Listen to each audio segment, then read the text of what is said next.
श्रवण पठेयतिवरा महावाक्य जनार्दन सच्चिदानंद त्वं शरणं ब्रजेश यादवेन्द्रं दयादाता पुंडरीक्षा क्षीरसागरशयनं कमलनयनं नमस्तुते नमामि श्रीहरि। धैर्य से जिसको धारण किया जाता है, कर्णपटुओं से जिनका पान किया जाता है, ऐसे सच्चिदानंद भगवान श्री यादवेंद्र सरकार को मैं नित्य ही चिंतन करता हूँ, नमन करता हूँ। जिनको नमन करने से मंगल आदि मंगल तो हो ही जाते हैं, साथ ही में बहुत बड़ा बल मिलता है मनुष्यों को। गोधन गजधन गजेन्द्रम श्री कृष्णं नतामस्तकम् परिपाटतं श्रीदाता श्रीहरि त्वं शरणं ब्रजेश। तुमं कृष्णा तुमं माधव तुमं मुकुन्दं तुमं गोपाल हीरामणि सकल सिद्धि चूड़ा तत्क्षणे वश्यानां परिपाटतं हृदयं तत विष्णु गोपाल नाम विष्णु नाम कश्यप बावन रूप छिन्नमस्ता अनेक रूपांतरम श्री नमामि राधा वल्लभम राधा कृष्ण मुरारी दामोदर वासुदेवाय परिपाटतं हृदयं तत्क्षणे तुमं शरणं ब्रजेश। भगवान कृष्ण की अर्जुन स्तुति कर रहा है। अगन का महीना है,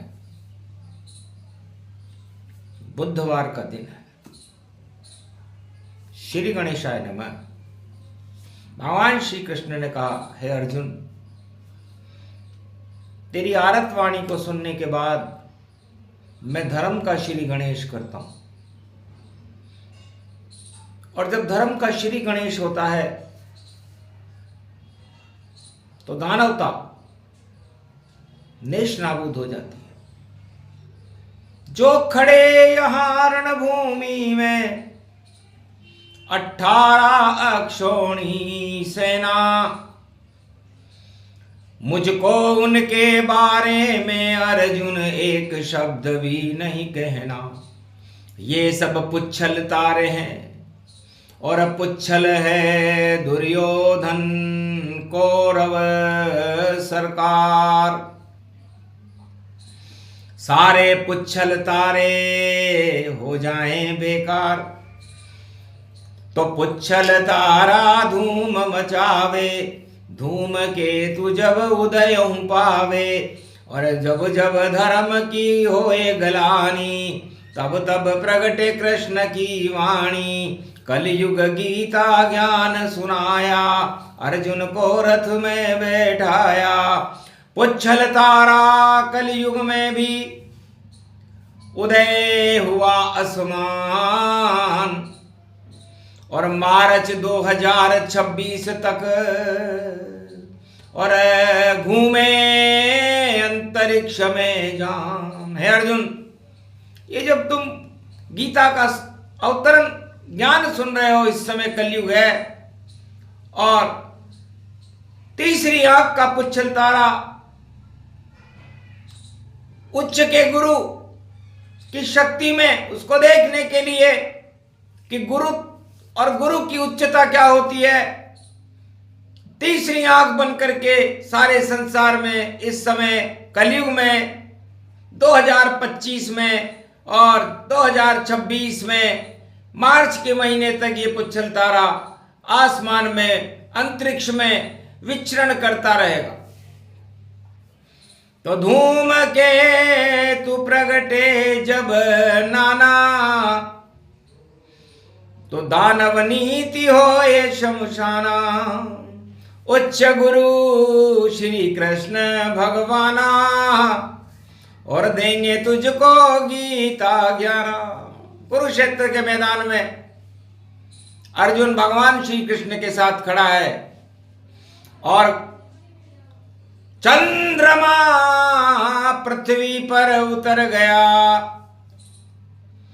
अमृत उससे जब झरने लगा और गीता प्रकट होने लगी, अर्जुन का मनोबल बढ़ने लगा। पुच्छल तारा ये देख देख और अंतरिक्ष में चकराया, मायापति कृष्ण माया के संग और ज्ञान गीता का प्रगटाया।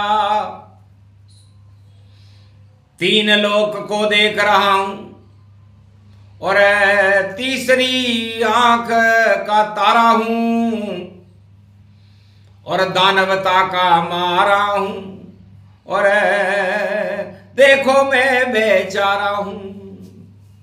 तो अपने आप को तीसरी आंख वाला पुच्छल तारा जो कलयुग में इस समय उदय हुआ है 21वीं शताब्दी में, तो तीन तिगाड़ा काम बिगाड़ा।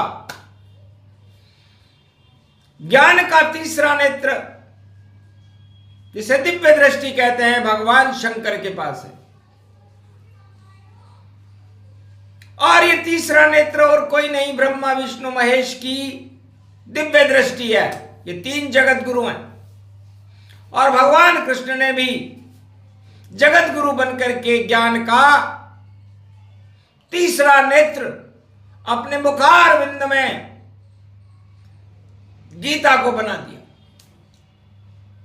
जो ज्ञान मेरे मस्तक में है मुख से अर्जुन सुना दूंगा और ये कौरव सेना पुच्छल तारा इसको मैदान में हरा दूंगा।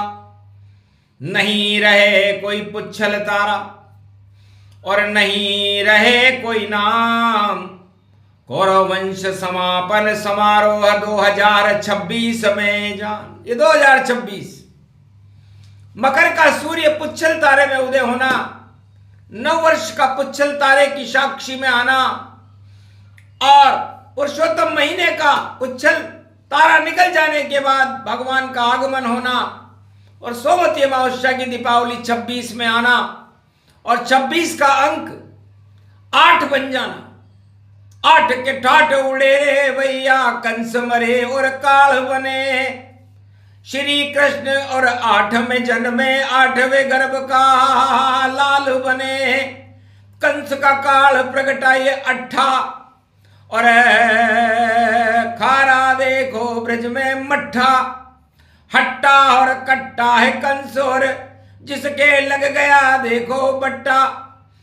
चट्टा बट्टा सारे देखो मटिया मेट हुए सारे, वही योग पड़ गया कलयुग में आसमान पुच्छल तारे। आसमान में पुच्छल तारा उदय है। भगवान राम ने कहा, भगवान कृष्ण फरमाते हैं कि जब लंका में राम जी रावण से युद्ध करने के लिए और विजय श्री प्राप्त करने के लिए दानवता पर लंका में गए तो भगवान शंकर की स्थापना की थी कि हम तो शांति के दूत हैं और मर्यादा पुरुषोत्तम राम और करें रामेश्वर स्थापना, विजय करा दो शिव भगवान। पुच्छल तारे 1.25 लाख हैं उदय हो रहे हैं आसमान, धूमकेतु जब उदय होए तो मिटे दानवता का नाम निशान। तो जितने भी पुच्छल तारे राजाओं के समीप जो चाटुकार लोग रहते हैं वो पुच्छल तारे कहलाते हैं। किसी अधिकारी के समीप जो चाटुकार रहते हैं वो भी पुच्छल तारे हैं। और नवग्रहों के समीप जो छोटी मोटी उल्काएं घूमती रहती है वो भी पुच्छल तारे हैं। और ये पुच्छल तारे वह कर देते हैं जो कोई नहीं करता। बात का बतंगड़ बने धूमकेतु पार व्यापक, बुद्धि को बिगाड़ देत धूमकेतु उदय होत। जब जब धूमकेतु का उदय होता है बुद्धि बिगड़ जाती है, राजाओं की बिगड़ जाती है, प्रजा की बिगड़ जाती है और शांति फैल जाती है। महाभारत काल और मर्यादा पुरुषोत्तम राम का त्रेता युग काल में जब धूमकेतु उदय हुए तो राम ने सभी धूमकेतुओं को शमशान में पहुंचा दिया। प्रलय हो गई लंका सारी और जीत गए भगवान तनधारी। भगवान धनुर्धारी राम विजय हो गए। सारे पुच्छल तारे मारे गए और 18 अक्षौणी सेना अर्जुन भगवान श्री कृष्ण के नेतृत्व में गीता की साक्षी में द्वापर युग में समापन समारोह होगा। कोई रोने वाला नहीं बचे, सत्ता भी हाथ से जावेगी, सब बाजी हारे दुर्योधन और विजय पांडव हो जावेगी। कुरुक्षेत्र धरा से हट जावे, धर्म क्षेत्र भारत बन जावेगा। ये गीता ज्ञान सुना रही वाणी और धर्म का युग प्रगटावेगा। हे पांडव साक्षात गीता तुमने सशरीर ये सुन ली है और सशरीर बैकुंठ में जाओ, ये वाणी तुमसे कहती है। तो तुम सशरीर बैकुंठ में जाना। और ये पुच्छल तारे 84 लाख योनियों में भटकते फिरेंगे, कोई पानी देने वाला भी नहीं होगा। राजा धृतराष्ट्र की होगी बुरी हालत, जो बुरा दूसरे का सोचे, जो बुरा दूसरे का सोचे। और उन हड्डियों को ये गिद्ध आसमान में देखो लाशों को नोचे। ये महाभारत में गिद्ध खड़े सारे शमशान दिखावेंगे और धूमकेतु का उदय हुआ, कौरव सब मारे जावेंगे। अर्जुन ये कलयुग में भी फिर और 25 में धूमकेतु का उदय हुआ और धूमकेतु का उदय हुआ और देव दिवाली की साक्षी में और दानव आसमान छुआ। दानव तो आसमान में छू रही है। सबकी बिगड़े बुद्धि पुच्छल से और आंख ये राख बना देगी। इसलिए जब पुच्छल तारे का उदय हो तो पूरे भारत का मार्गदर्शन करती है वाणी कि ऐसे समय में भारत में राजाओं को अहंकार छोड़ देना चाहिए और प्रजाओं को अशांति छोड़ देनी चाहिए। और भगवान धूमकेतु जिमि रावण राहु, इन देखे तिन पुण्य प्रभाव। यदि धूमकेतु का उदय हो जाए तो शुभ काम ज्यादा करने चाहिए और अशुभ काम को रोक देना चाहिए, वरना भारी तबाही होती है। पुच्छल तारे को देखना भी नहीं चाहिए। बुद्धि को सोख लेता है ये और ज्ञान को रोक देता है ये, और अज्ञान फैल जाता जग में तो तांडव महाभारत होता है ये।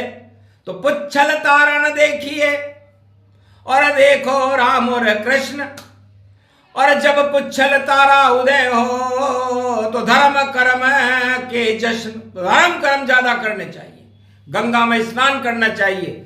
गणेश जी धूम्रकेतु अग्रणादि अक्ष भालचंद्र गजानन, तो भगवान गणेश जी की आराधना करनी चाहिए और उन पर दुर्वा चढ़ानी चाहिए, उनको मोदक चढ़ाने चाहिए और गणेश अथर्व शीर्ष का पाठ करना चाहिए। तब तो बुद्धि शुद्ध भवानी और नहीं हो ये जीव की हानि। कर राजा कोई धूम मचावे, सत्ता छोड़ जंगल में जावे, ऐसा योग पड़ा ये भारी।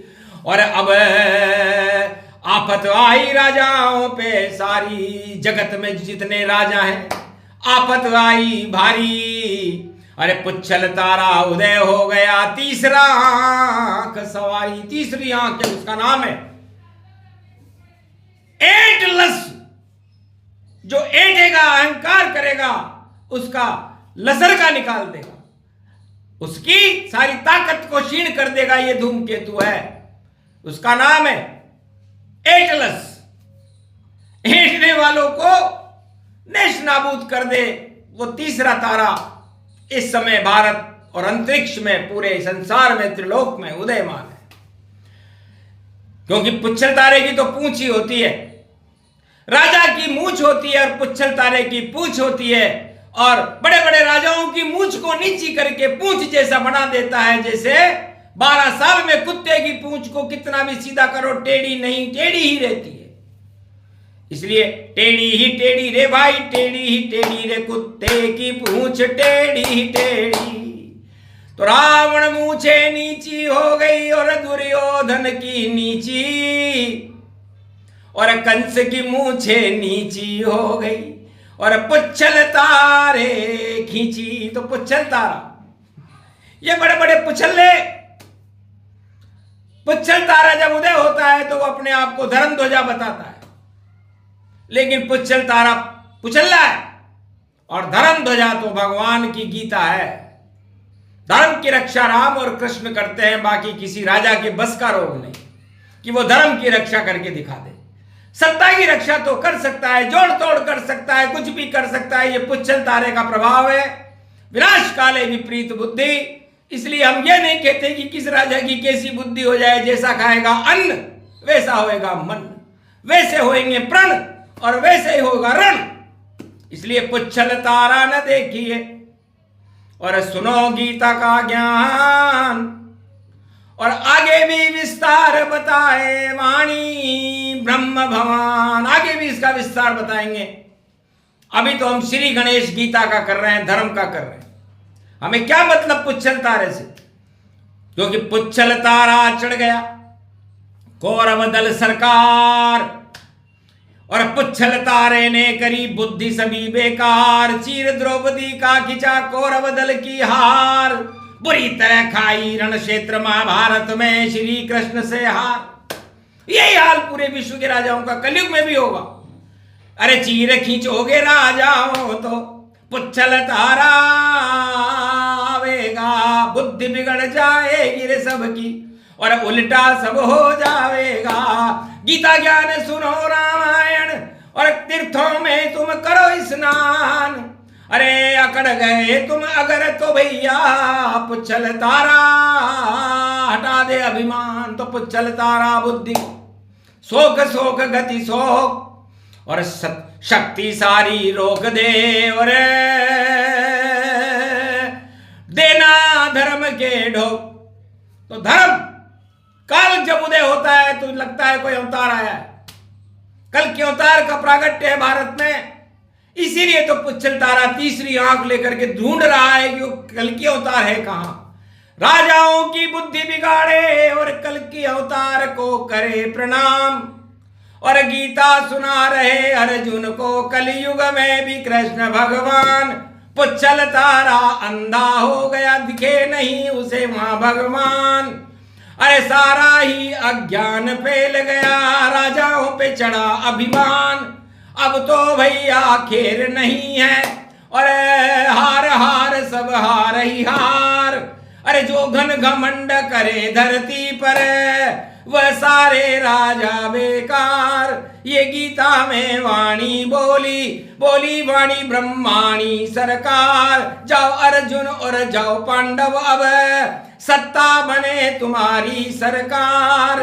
ऐसी बने सत्ता धर्म की होगी जय जयकार। सभी पुच्छल्ले हट जावेंगे, सारे पुच्छल्ले हैं बेकार। तो सारे पुच्छल्ले हटे धरती से और 26 मार्च से पहले हो जावे बेकार। अरे राम नाम और श्री कृष्ण की होगी धरती जय जयकार। सूक्ष्म साहि गीता प्रसंग और पुच्छल तारा ज्ञान, और पुच्छल तारा भारत में नहीं फैला सके अज्ञान, क्योंकि गीता का आवरण चढ़ा और उस पर चढ़े सके नहीं कोई। सारे अज्ञान हटा देते हैं ये मुरली वाला होए। बोलो जय श्री कृष्ण। आज के आनंद की जय, भारत माता की।